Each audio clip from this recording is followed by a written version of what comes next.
Ang mga igsoon ko diha ni Kristo maayong hapon kaninyong tanan.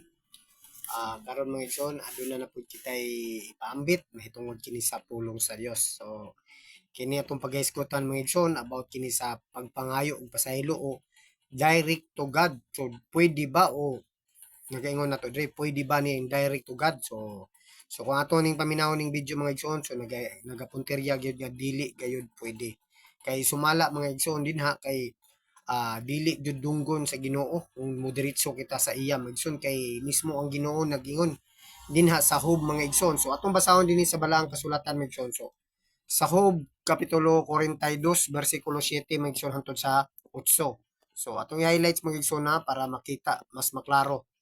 So 7 8. So nga nagaingon dinhi human sa pagpakigsulti sa Ginoo kang Job giingnan siya niya si Elifas. Nasuko ako kanimo og sa duha mo ka kahigala kay wala kamo magsulti sa tinuod bahin kanako sama sa akong alagad nga si Job. Busa. So sa 8 mga igsoon busa pagkuha kamo pito ka turong baka ug pito ka laking karnero ug ihatag kini kang Job ug ihalad kini alang sa inyong sala. Si Job magampo alang kaninyo ug pamation ko ang iyang pagampo ug dili ko kamo pakaulawan sumala sa angay unta kaninyo kay wala kamo magsulti sa tinuod bahin kanako sama sa gisulti ni sama sa gibuhat ni Job. So mao kana maigsoon nga ang pagpangayo dahil pasaylo mga igsoon so dili gayud kita makadirect ugad kay kitang tanan mga igsoon is makasasala man. So adunay gisugo ang Dios mga igsoon about sa kapasayloan mga igsoon. Ug sumala usab dinhi sa Santiago mga igsoon nga Santiago kapitulo 5 bersikulo 14 mga igsoon nga masayran usab nato nga kita nga sa panahon nato mga igsoon diya sa kapanahonan nato karon so duol gyud ta sa pangulo sa simbahan. So ang pangulo sa simbahan mga igsoon mao man kana ang atong mga kaparian. So atong basahon mga igsoon na diya sa kapitulo Santiago kapitulo 5 bersikulo 14 hangtod sa 15. So atong basahon dinhi mga igsoon para masayran nato. Kung adunay nagmasakiton kaninyo ipatawag ang mga pangulo sa simbahan aron magampo alang kaniya ug alang sa Ginoo magdihog kaniya lana. Ang maong pagampo nga inubanan sa pagtuo makaayo sa masakiton ang Ginoo ug mopahiuli kaniya sa maayong panglawas ug mopasaylo sa iyang mga sala. So mao kana mga igsoon nga diin kita mga Katoliko nga mangumpisal gyud kita diha sa simbahan diha sa atong pangulo sa simbahan diha sa atong mga kuan sa atong mga kaparian tungod kay kanang pangulo mga isan diha sa simbahan is masayod kita diha nga mao kana sila ang mga pari mga igsoon. And then sumala usab diha sa sumala diha sa so kanang mga kaparian to mga igsoon o kanang mga apostoles mention say sila gyud gisugo sa tuwa nga Ginoo o gihatagan gyud sila authority para mopasaylo sila dinhi sa atoa dinhi sa yuta mga igsoon.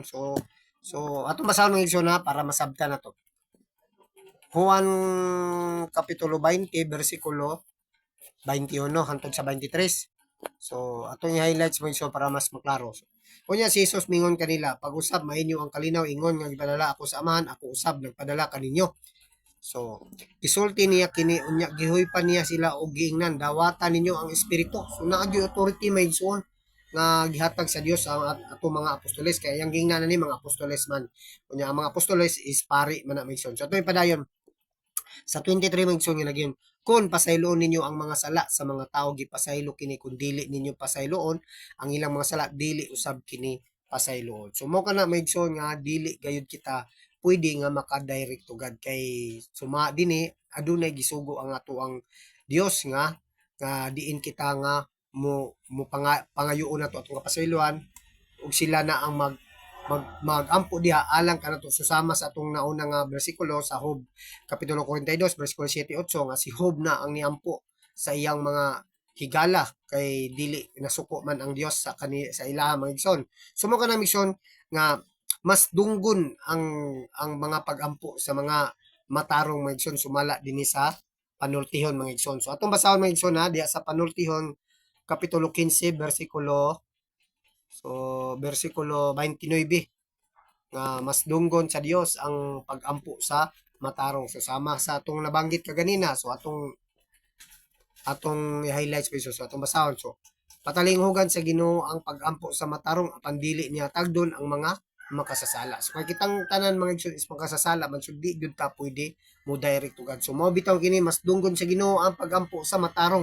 So diin kita muduol kita sa atuang mga pangulo sa simbahan o mga kaparian tungod kay sila ang gihatagag authority sa atong Ginoo para diin kita nga mapasaylo sa Dios mga igsoon. So mao lang kato mga igsoon ang atuang pagahisgutan o share din aron sa kanang kuang atong gi topic is pwede ba maka-direct to God? So, sumala sa atong nadunggan, dili gayud mga igsoon. So, gisugo ang Dios ana mga igsoon. So, mao lang kadto mga igsoon ug naghinaot kita nga unta dagay aduna na pud kamoy gamay pagtulunan about sa pulong sa Dios. So, sublihan ko pag-usab maayong hapon kaniyong tanan og dalaygon ng Dios. God bless.